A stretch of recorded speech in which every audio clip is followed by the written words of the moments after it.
The end of the Beatles in 1970 represented an explosive moment in musical history, and for decades, everyone speculated about the true cause of the split of the most famous group in the world. At the heart of much of this speculation was the enigmatic Yoko Ono, who was branded for years as the villain who separated John Lennon from the rest of the band, and almost universally blamed for the separation and demise of the Beatles.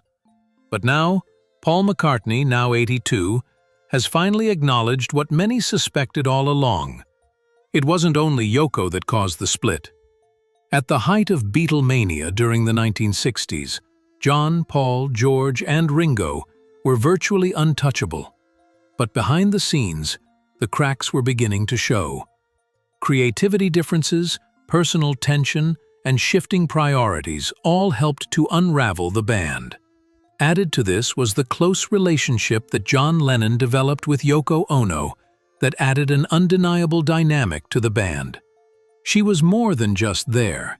She was involved in Lennon's process, often showing up even during recording sessions, and Paul said that at the time it felt intrusive, calling it interfering in their workplace. Paul had a more balanced perspective in some of his more recent interviews, including his podcast McCartney: A Life in Lyrics, when he talked about the creative bond John and Yoko had. And while they disrupted the band dynamic, he didn't view this as solely Ono's fault. If John wanted Yoko around for his process, the other three band members had to respect that. Paul didn't clarifying the real cause of the breakup. In fact, he didn't mind the press saying it was him who left, when in reality, Lennon had showed intention to leave long before Paul made this public. That lying on top of everything else really bothered Paul, and later admitted the band could have gone either way, with or without Yoko, even Yoko herself. Ono has said that being blamed for the Beatles' breakup was like being vimed to murder, and in all fairness, has confirmed given these interviews over the years, in that they all could see the group might be falling apart for more than a few reasons, but Yoko Ono became an easy fallback for a story. But since has referred to John and Yoko as a good couple, and even admired the work they did together. So what eventually led to the breakup of the Beatles? According to Paul, there were a lot of issues for sure. The creative tensions were definitely mounting. Lennon was trying to tend toward more avant-garde experimentation with Yoko, while Colt took the polished melodic pop side. The songwriting partnership had gone from seamless and easy to more like a bunged-up tug-of-war.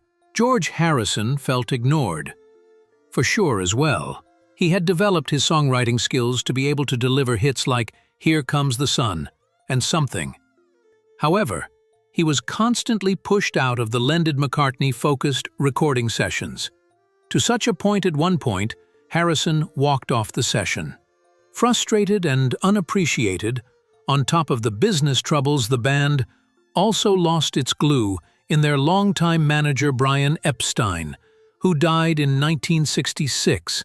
McCartney clashed with the newly hired manager Alan Cleaney, whose handling of the finances was a cause of bitter legal disputes, and ultimately, Paul ended up suing for the dissolution of the band. Paul ultimately did not do this out of malice, but necessity. In the aftermath, McCartney retreated to Scotland and into depression, questioning his future and drinking his sorrows away, until it was the encouragement of his wife Linda that pulled him out of it and back into making music again. That painful chapter was the foundation for his next act, his solo career, and eventually the establishment of Wings. Even after the successful period of time post-Beatles, the shadow of the Beatles was a looming presence. Over the years, McCartney has returned to these moments, trying to reconcile what had occurred, and he has come to view the breakup not as a betrayal, but simply as part of a process of evolution. Each of them, 4 strong personalities, was heading in a different direction. It was inevitable. The end of the Beatles was not the result of one person. It was the results of growth, change, and the pressures of fame. The pressures of fame were huge.